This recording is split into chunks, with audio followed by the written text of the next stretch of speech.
समिति से सबसे चर्चा करके मेरे बड़े छोटे भाई सब मंच पर हैं। ये एक मुझे जिम्मेवारी दी है, तो फैसला तो आदरणीय आज के सभा के अध्यक्ष चौधरी डॉक्टर नरेश जी का है, जो 360 गांव की खाप के भी बहुत महत्वपूर्ण सदस्य हैं। और ये सच है, राकेश टिकैत जी को सभी जानते हैं।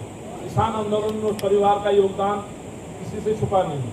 उन्होंने भी हमें वादा किया है अगले इस आंदोलन में जो भी निर्णय होगा वो सम्मिलित होगा। मैं जो फैसले हुए हैं सर्वसम्मति से, इसमें और भी कोई फैसला होगा तो वो भी जोड़ा जाएगा, निर्णय लिया जाएगा। तो सबसे पहले जो फैसला है कि इस लड़ाई के खिलाफ बहुत आवश्यक है पहले एक संघर्ष समिति बने। तो फैसला पहला यह है कि ओजोन संघर्ष समिति का निर्माण होगा और इस समिति के बैनर के तले आगे के आयोजन होंगे। तो पहला निर्णय सबसे पहले ओजोन से मुक्ति संघर्ष समिति का गठन। दूसरा, ओजोन को खत्म करके सुरक्षित करने का केंद्र का सरकार संसद में कानून बनाए, ये हमारी मांग होगी और इसके लिए ये समिति संघर्ष करेगी।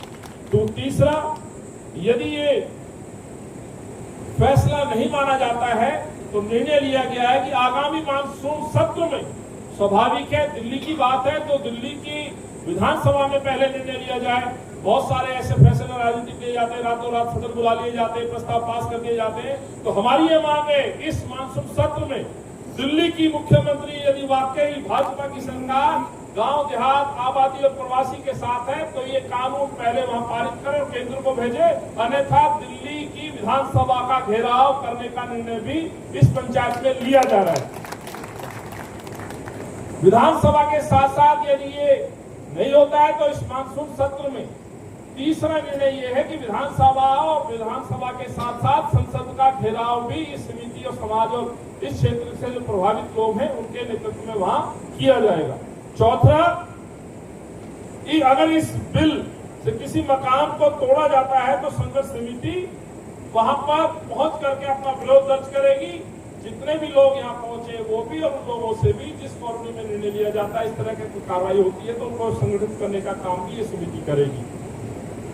पांचवा निर्णय, साथियों, एक संघर्ष हुआ था, जैसे मेरे भाई भंडारा जी ने कहा कि भाजपा लाओ और मकान तोड़वाओ। ये आज से नहीं चल रहा है, जब से सरकार आई है भाजपा की गुस्ताखी भाई यदि बुरा मान रहा है तो बुरा मान ले, भाजपा को क्या करता, और यदि हिम्मत है तो आके जवाब दे दे कि भाई जब से मोदी जी भाजपा आए कि आखिर क्यों गरीबों के मकान टूट रहे हैं। बुलडोजर जहां से शुरू हुआ वो दिल्ली पहुंच गया, अनंतपुर पहुंच गया था। अनंतपुर में जंगल का हवाला दिया गया। विफलताएं तो सरकारों की है, लेकिन वहां के नेताओं ने, सजग प्रहरियों ने, समाज के लोगों ने, जो भंडारा जी ने बात कही, चूल्हे से खींच के परिवारों को बाहर कर दिया जा रहा था, बुलडोजर दहलीज पे खड़ा कर दिया था। उस बुलडोजर के सामने लेटने का काम मुखिया गुजर जी जैसे क्रांतिकारी लोगों ने राजस्थान से लेकर के हरियाणा और पूरे यूपी के लोगों को वहां इकट्ठा किया गया और बुलडोजर को वापस भेजने का काम किया गया।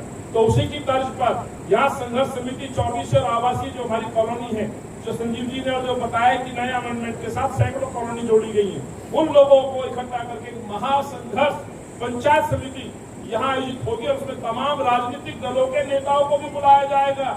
चुने हुए जो पार्लियामेंट में नेता एसी का मजा ले रहे हैं उनको सड़कों पे चौराहे पे बैठाने का भी निमंत्रण भेजेंगे और देखा जाएगा कि वो कितना हमारा साथ देंगे।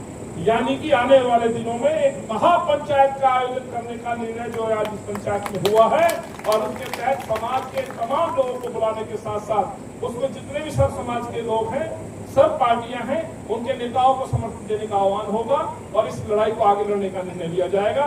महापंचायत की जो तारीख होगी वो संघर्ष समिति जो गठित होगी उसमें घोषणा कर दी जाएगी। उसके लिए समिति के प्रवक्ता हो, संघर्ष समिति के जो साथी हो, जो योगदान देना चाहते हैं वो नाम भी अपने दे सकते हैं, जिससे जो समिति का संगठन अति शीघ्र हो सके।